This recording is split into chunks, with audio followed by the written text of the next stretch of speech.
Ya, oke, Bapak lanjutkan. Sekarang kita akan bahas prinsip-prinsip atau asas hukum yang mendasari hubungan hukum antara bank dengan nasabah. Kita harus tahu dulu apa itu asas hukum. Asas hukum itu adalah,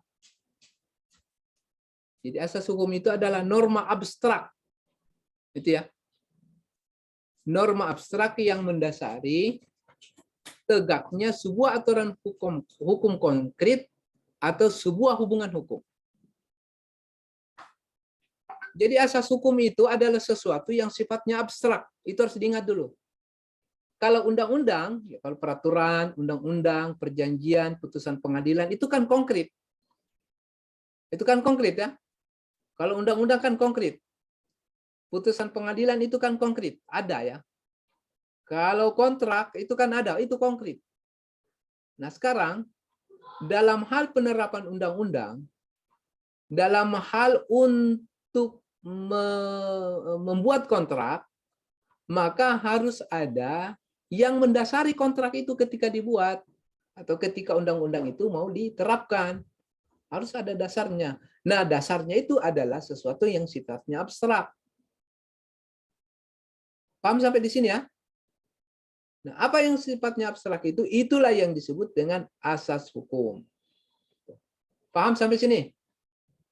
Paham ya?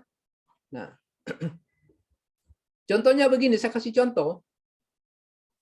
Ada asas hukum itu namanya yang dikenal dengan istilah asas pacta sunt servanda. Asas pacta sunt servanda ini artinya siapa saja yang menandatangani perjanjian atau kontrak, maka dia wajib terikat kepada isi kontrak atau perjanjian. Itu asas. Jadi siapa saja yang menandatangani perjanjian atau kontrak, maka dia wajib terikat kepada isi kontrak atau perjanjian. Maksudnya begini, kalau ada pihak-pihak yang sudah menandatangani perjanjian atau sudah menandatangani kontrak, ya katakanlah tadi itu ya, antara bank dengan nasabah, itu sudah menandatangani kontrak atau perjanjian, maka otomatis bank dengan nasabah yang sudah menandatangani kontrak atau perjanjian tadi itu, maka dia harus terikat kepada isi perjanjian atau kontrak tadi. Maka di sini bisa dikatakan bahwa kontrak yang sudah ditandatangani, maka ia akan menjadi undang-undang atau hukum yang mengikat para pihak yang disebutkan dalam perjanjian. Ini adalah norma abstrak. Itu adalah asas hukum. Nah, konkretnya itu ada di BW ya. Di BW itu kan ada syarat sahnya perjanjian, pasal 1320. Coba Elwin, di-unmute dulu. Elwin Ya, Pak. Sabara. Ya, Pak. Coba di pasal 1320 KUH Perdata itu kan ada syarat sahnya perjanjian. Apa saja itu? Masih ingat ya? Kalau pernah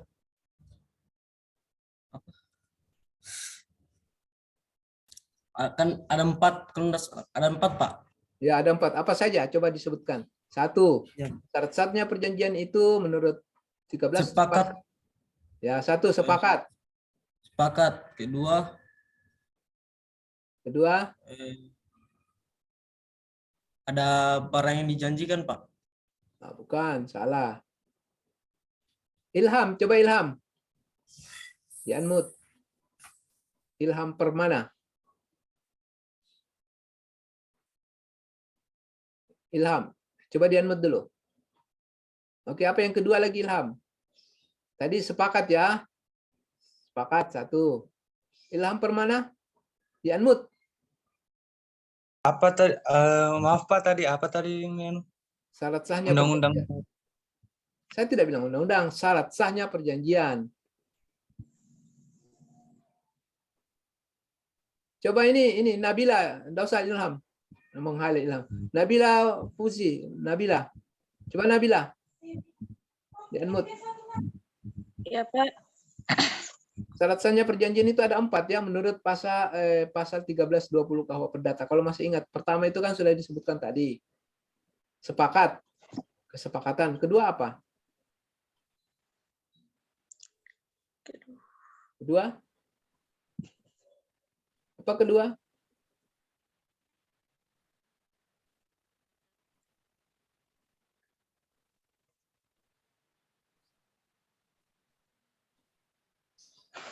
Coba Amalia. Nggak tahu juga. Siapa? Oh iya, ya, Agung, ya, ya. Coba Agung. Ya. Oke, silakan Agung. Syarat sahnya perjanjian itu ada 4 ya. Oke, silakan Agung. Yang 1, pertama sepakat, Pak. kedua. Yang kedua cakap. Yang ketiga suatu hal tertentu. Ya. Yang keempat suatu sebab yang halal. Ya, itu ya. Mudah-mudahan bukan karena lihat Google ya. Bukan karena dijawab Pak Google. Jadi, ini ada aturan yang sifatnya konkret. Dalam hal membuat perjanjian, itu sudah diatur di dalam pasal 1320 KUH Perdata. Itu ada 4. Kalau ada perjanjian yang tidak memenuhi 4 ini, maka perjanjian itu dianggap tidak sah karena tidak memenuhi syarat. Apa syaratnya? 2 itu ada syarat subjektif dan 2 ada syarat objektif. Jadi ada 4 syarat. Syarat subjektifnya itu pertama sepakat, yang kedua itu cakap. Kemudian selanjutnya yang ketiga itu adalah objek tertentu atau sebab tertentu. Jadi objeknya harus jelas maksudnya ya. Kemudian yang keempat itu sebab yang halal. Itu sebab yang halal. Jadi ada 2 yang subjektif dan ada 2 yang objektif. Yang subjektif itu tadi sepakat dan cakap. Yang objektif, sedangkan yang syarat yang objektif itu tadi sebab tertentu, kemudian sebab yang halal. Oke. Coba Agung coba konkretkan misalnya 4 syarat ini. 4 syarat perjanjian tadi itu, misalnya kasih contoh bagaimana untuk menjelaskan ini. Sepakat, cakap, sebab tertentu, kemudian sebab yang halal. Itu bagaimana? Coba dijelaskan lagi dengan contoh. Coba Agung, kalau boleh, kalau bisa menjawab.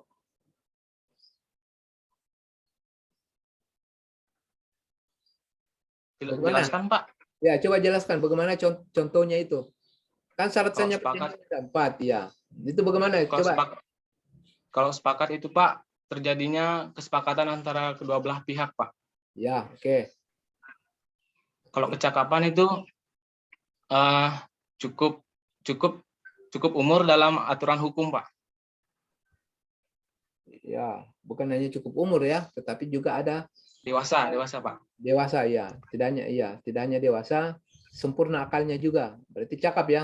Terus yang ketiga. Ya, Pak. Ya, yang ketiga. Suatu hal yang tertentu Ya. itu ada sesuatu yang diperjanjikan, Pak. Ya. Objek yang Ya, sesuatu itu maksudnya bagaimana? Sesuatu ya. Sesuatu itu ada Pak, ada tujuan dalam suatu perjanjian itu, Pak. Ya, sesuatu itu maksudnya itu harus konkret bendanya ya. Nah, kemudian yang keempat sebab yang halal maksudnya apa? Perjanjian yang halal dalam undang-undang, Pak, yang diperbolehkan. Ya, artinya objek yang diperjanjikan itu atau isi perjanjian itu tidak melanggar undang-undang, tidak melanggar norma kesusilaan, tidak melanggar norma agama, tidak melanggar norma kesopanan. Oke, Pak. coba Agung itu begini, coba jelaskan dari 4 ini, misalnya saya jual beli motor, itu bagaimana? Menjelaskan itu. Saya pergi katakanlah saya pergi beli motor di Adira ya. Nah, tentu ketika saya beli motor di Adira, kan saya ada perjanjian. Itu bagaimana untuk ini maksud saya menerapkan itu 4 syarat ini. Itu bagaimana? Coba jelaskan. Misalnya, iya, bagaimana menjelaskan itu? Atau misalnya orang pergi, mengerti ya, Ngurah? Pertanyaan Bapak ini, mengerti ya? Kurang mengerti, Pak. Kurang mengerti. Oke, kalau Ya, kurang mengerti itu maksudnya begini ya. Saya kasih contoh di jual beli motor ya. Saya pergi di PT Adira. Saya mau beli motor. Maka ketika saya mau beli motor di PT Adira, tentu saya harus menandatangani perjanjian jual beli motor. Pasti itu ya? Pasti atau tidak? Pasti atau tidak? Pak. Nah, pasti ya.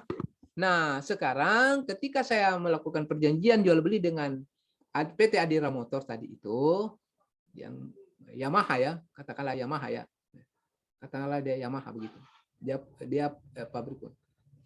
Tentu saya harus tunduk pada perjanjian saya dengan Yamaha itu atau dengan PT Adira saja ya supaya lebih jelas. Adira ini pembiayaan Adira ya, pabrik jual beli motor saja. Tentu ketika saya menandatangani perjanjian dengan yang jual motor itu harus memenuhi 4 syarat perjanjian. Apa syaratnya? Pertama, saya sebagai orang yang menandatangani perjanjian itu saya harus cakap. Itu syarat pertama. Kemudian penjual motor tadi itu yang akan menandatangani juga perjanjian sebagai penjual juga harus cakap.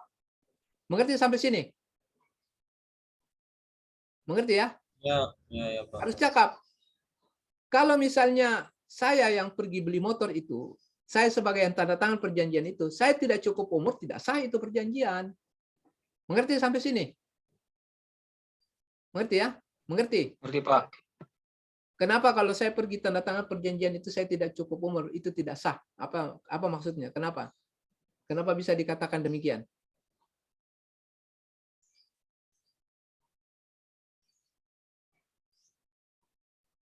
Kenapa? Saya kan ini pergi beli motor. Saya tanda tangan perjanjian. Ternyata saya menandatangani perjanjian ini saya tidak cukup umur. Nah itu. Perjanjiannya itu sah atau tidak? Tidak, Pak. Kenapa tidak sah? Karena menurut saya belum tercukupi salah satu syarat dalam satu perjanjian yang sah. Ya apa itu tidak mencukupi salah satu syarat? Yang bagian suatu pokok yang tidak cakap, Pak. Yang bagian tidak cakap Ya kenapa dalam tidak? melakukan perjanjian. Karena salah satunya tidak orang melakukan perjanjian itu harus cakap, itu harus memenuhi suatu umur. Dan kalau tidak penuh dan kalau tidak cukup umur berarti belum cakap dan belum bisa melakukan perjanjian yang sah. Ya. Nah, itu penerapan yang pertama ya. Dia harus memenuhi satu syarat sahnya perjanjian itu. Satunya itu dia harus cakap. Cakap itu bukan menurut kamu, menurut undang-undang. Jangan bilang menurut saya. Ini menurut undang-undang, menurut pasal 1320 KUH Perdata. Satunya itu harus cakap. Menurut hukum itu yang disebut dengan cakap itu apa? Dia harus dewasa. Cukup umur yang telah ditetapkan oleh undang. Apa itu umurnya? 19 tahun. Nah itu ya. Atau kalau dia sudah kawin. Itu dia cakap. Atau kalau dia dewasa, sempurna akalnya. Itu cakap. Mengerti sampai sini? Mengerti? Mengerti ya? Jadi kalau ada anak kecil pergi jual beli motor, misalnya anak umur 5 tahun, dia pergi beli motor, dia tanda tangan itu perjanjian itu sah atau tidak? Coba Ilham, sah atau tidak? Tidak, Pak. Jelas tidak sah karena tidak memenuhi, karena yang menandatangani perjanjian itu tidak cakap. Saya ulang sekali lagi ya. Karena yang menandatangani perjanjian itu adalah dia tidak cakap. Itu yang pertama. Syarat yang kedua, harus sepakat. Nah, saya pergi jual beli motor. Saya pergi di mana itu, di jual beli motor ya, katakanlah PT Hasrat. Saya pergi tanda tangan kontrak. Tapi saya dipaksa di situ. Saya diancam harus tanda tangan kontrak. Kalau tidak saya bunuh kau nanti. Oke begitu ya. Sah enggak itu perjanjian? Sah atau tidak? Coba Ilham. Tidak, Pak. Kenapa tidak sah? Karena menurut saya adanya unsur pemaksaan, Pak. Bukan menurut saya, menurut undang-undang. Menurut undang-undang, Pak, adanya unsur pemaksaan dan hanya sepakat dalam satu pihak, bukan dua pihak, Pak. Ya, harus ada sepakat. Itu yang kedua. Sepakat itu tidak juga karena diancam, tetapi juga karena diintimidasi. Seperti Audina ya. Ini. Audina coba di-unmute dulu. Iya, Pak. Nah, misalnya Audina dipaksa. Audina hari ini harus kamu kawin dengan Elwin, misalnya ya, walaupun tidak setuju dengan Elwin. Sepakat tak itu perjanjian itu, Aldina? Kau dipaksa. Hari ini Audina, bapak paksa kau harus kawin dengan Elwin. Tanda tangan perjanjian kawin. Sah ndak atau tidak? Tidak, Pak, karena saya tidak sepakat Tidak sepakat dengan siapa? Dengan perjanjiannya atau dengan Elwin? dengan dengan perjanjiannya, Pak. Dengan perjanjiannya ya. Iya. Itu maksudnya. Tidak memenuhi syarat yang kedua. Syarat yang ketiga. Perjanjian yang di perjanjian itu harus jelas, harus konkret. Objeknya harus jelas. Saya menandatangani perjanjian, sudah sepakat. Saya cakap. Syarat pertama sudah ya. Syarat kedua, saya sudah sepakat, setuju ya. Tapi yang diperjanjikan itu tidak ada barangnya. Tidak ada barangnya. Mau perjanjian motor tapi motornya tidak ada. Sah enggak atau tidak itu? Audina, sah atau tidak? Ternyata motornya tidak ada. Sah atau tidak? Tidak, Pak, karena tidak ada objek yang mau diperjanjikan. Ya, karena objeknya itu tidak jelas, tidak ada objeknya. Sama halnya kalau begini, saya bikin perjanjian. Saya bikin perjanjian misalnya dengan mana ini? Lutfiani. Lutfiani, coba wajahmu dulu. Mau lihat dulu, Bapak lihat dulu. Lutfiani Fadila. Mana ini? Halo, Lutfiani. Ya. Saya berjanji dengan Lutfiana. Misalnya begini ya, saya bikin perjanjian. Pak Saiful berjanji dengan Anakda Lutfiani. Perjanjiannya itu adalah membeli burung yang sementara terbang di angkasa luar. Sah enggak itu perjanjian? Objeknya burung yang ada di angkasa luar. Lutfiani sah enggak atau tidak itu? Tidak, Pak. Kenapa tidak sah? Karena objeknya tidak jelas, Pak. Nah, objeknya tidak jelas. Itu ya. Itu syarat yang ketiga. Pahami ya baik-baik. Sampai jadi sarjana hukum tapi sudah tidak mengerti lagi ditanya syarat-syaratnya perjanjian. Yang keempat, sebab yang halal. Perjanjian yang dibuat itu adalah perjanjian yang tidak melanggar hukum, tidak melanggar norma kesusilaan, tidak melanggar norma-norma agama. Mana Akil? Ada Akil, coba di-unmute dulu. Muhammad Akil Rahman. Iya, Pak. Akil, tahu enggak apa itu kepanjangannya PSK? PSK. Ada itu perempuan yang di jalan biasa, perempuan tidak benar itu. Perempuan-perempuan yang dia jual diri. Apa itu namanya? Pekerja seks komersial, Pak. Lagi kau bertanya lagi pada sudah tahu. Misalnya Akil pergi di PSK. Ayo kita main, bikin perjanjian. Kalau kita main baru kamu tidak bayar, maka saya tuntut di pengadilan. Pertanyaan saya Akil, sah enggak itu perjanjian?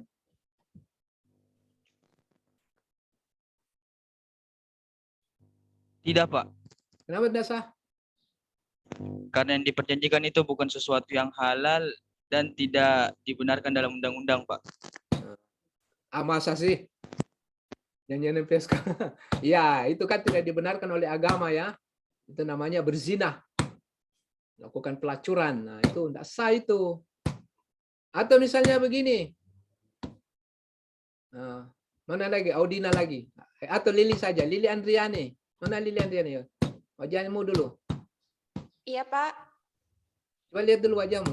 Bapak mau lihat dulu. Halo, Lili. Lili. Sampai kau tidur itu. Mana Lili?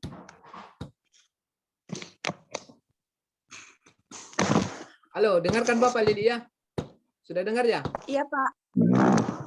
Sampai kau tidak ini lagi. Kau tidak mandi. Oke, Lili, ya. Coba dengar ya Bapak ya. Saya bikin perjanjian dengan Lili. Kita bikin perjanjian Lili ya. Nah, Lili, nanti besok Iya, Pak. bikin kopi. Itu kopi kasih pacarmu, kemudian isi racun. Kalau dia mati nanti saya bayar 1 miliar. Kita bikin kontrak perjanjian. Sah enggak itu perjanjian Lili? Iya, Pak. Baik. Terima kasih Pak atas pertanyaan yang Bapak berikan kepada saya. Ya. Saya akan menjawab pertanyaan dari Bapak. Ya. Berdasarkan ilustrasi yang Bapak berikan, menurut saya Pak, perjanjian tersebut tidaklah sah karena dalam perjanjian tersebut mengakibatkan kerugian terhadap orang lain karena di dalam perjanjian tersebut ada racun yang diberikan kepada yang bisa dibilang pacar saya itu Pak tidak sesuai dengan persyaratan keempat di dalam syarat sahnya perjanjian sesuai dengan pasal 1320 KUH Perdata. Oke, baik. Bagus sekali jawabannya. Tapi yang mau diperjelas, kenapa dikatakan bahwa itu tidak sah? Apa tadi? Kenapa? Karena tidak sesuai dengan syarat sah keempat dalam benar, tidak sesuai syarat sahnya perjanjian. Ya, kenapa itu? Kenapa dikatakan tidak sesuai dengan syarat sahnya perjanjian?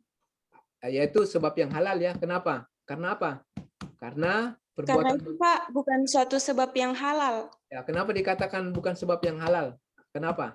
Karena dalam bisa merugikan orang lain Pak karena di dalam perjanjian tersebut ada racun yang diberikan kepada yang tadi yang sesuai ilustrasi Bapak pacar saya di dalam kopi tersebut ada racun. Ya, betul. Kenapa dikatakan merugikan orang lain? Karena racun tersebut mengakibatkan meninggalnya si pacar saya tadi, Pak. Oh, iya. Jawabannya begini. Karena itu perbuatan membunuh itu adalah perbuatan yang melanggar undang-undang. Melanggar undang-undang membunuh itu atau tidak? Melanggar undang-undang, Pak, kalau pembunuhan. Nah, itu melanggar undang-undang, melanggar KUH pidana. Makanya dikatakan satu sebab yang halal. Dikatakan sebab yang halal itu kalau melanggar undang-undang, melanggar norma kesusilaan, melanggar norma-norma agama. Itu. Jadi sebenarnya kalau kita lihat, perjanjian itu orang yang jual beli Kameko atau jual minuman keras itu perjanjian yang tidak sah menurut saya. Karena minuman keras itu melanggar agama. Tidak boleh itu. Pemerintah juga dia biarkan ya itu jual beli miras. Tidak boleh itu. Ada enggak dalam Al-Quran bahwa miras itu dibolehkan? Kan tidak ada. Haram kan? Jadi orang yang melakukan transaksi jual beli minuman keras, minuman Kameko, cap tikus, topi miring, apalagi Jenever, bir, walaupun itu untuk pajak negara, tapi itu perjanjian itu adalah perjanjian yang tidak sah secara hukum. Kenapa tidak sah? Minuman keras itu dilarang oleh agama, utamanya agama Islam. Ya tidak boleh, tidak sah. Nah itu ya. Nah ini supaya kalian mengerti ya dari syarat sahnya perjanjian itu 4. Jadi begitu contohnya ya, jangan sampai nanti salah nanti kalau nanti ditanya di ujian atau ditanya masyarakat atau ditanya siapa itu ya. Oke. Oke, terakhir Bapak jelaskan ya. Nah, ini oke Bapak jelaskan lagi. Oke, ini ya. Jadi nah ini ya, asas-asas. Jadi dasarnya prinsip hukum mendasari hubungan hukum antara bank dengan nasabah itu ada 4 prinsip ya. Prinsip kepercayaan, prinsip kerahasiaan, prinsip kehati-hatian, prinsip mengenal nasabah. Ya. Ini ya. Oke, terakhir nomor 4, tulis pertanyaan jawaban ini. Oke ya. Oke, sambung tadi. Nomor 4.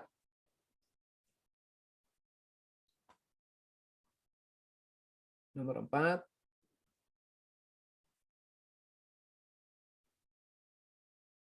Mengapa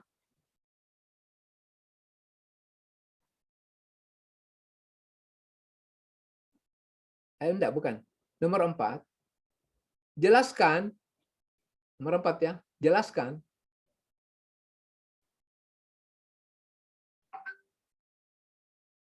Dua syarat subjektif. Dua syarat subjektif.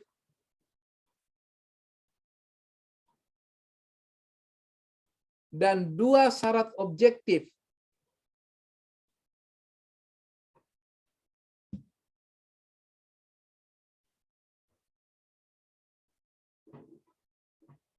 Syarat sahnya perjanjian menurut pasal 1320 KUH Perdata.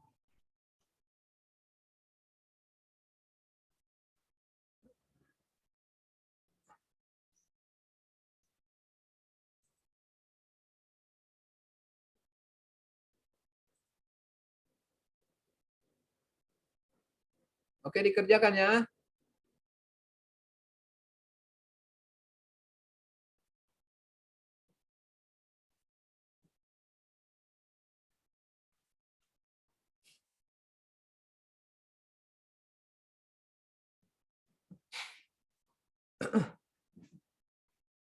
Oke, dikerjakan.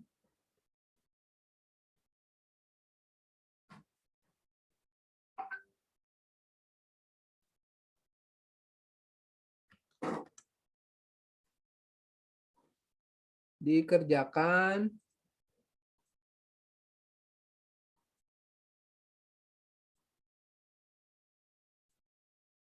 Kalau sudah selesai, dipotret ya itu tadi. Dipotret dan dikirim ke email ini. Ini emailnya. Jadi tugasnya tadi itu kalau sudah selesai dikerjakan, dipotret, potret ya pakai HP, dikirim ke email ini. Kelihatan ini? Kelihatan? Kelihatan ya? Kelihatan, Pak. Oke, dikirim sini ya. Saya kasih waktu sampai jam... Saya kasih waktu 3 menit. Mulai dari sekarang. Jadi, kalau nanti Bapak tugasnya ditulis ini, Bapak lihat jamnya di email ya. Jadi kalau ada yang baru kirim tadi malam, itu Bapak tidak periksa lagi. Jadi Bapak hanya periksa berdasarkan jam yang masuk hari ini. Bukan yang masuk sebentar ya. Ingat itu ya. Siapa tahu ada yang terlambat. Jadi masuknya itu sekarang. Sampai jam 9 saya tunggu di email. Jam 9 lewat 5 menit. Ya. Saya tunggu sampai jam 9 lewat 5 menit. Dikirim di sini ya. Oke, dikerjakan.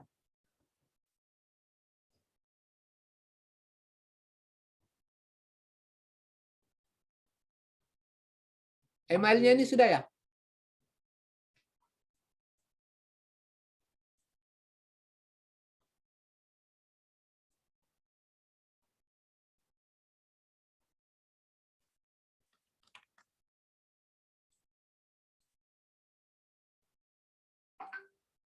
Sudah dicatat ya ini emailnya? Sudah ya? Sudah Pak, sudah. Ah.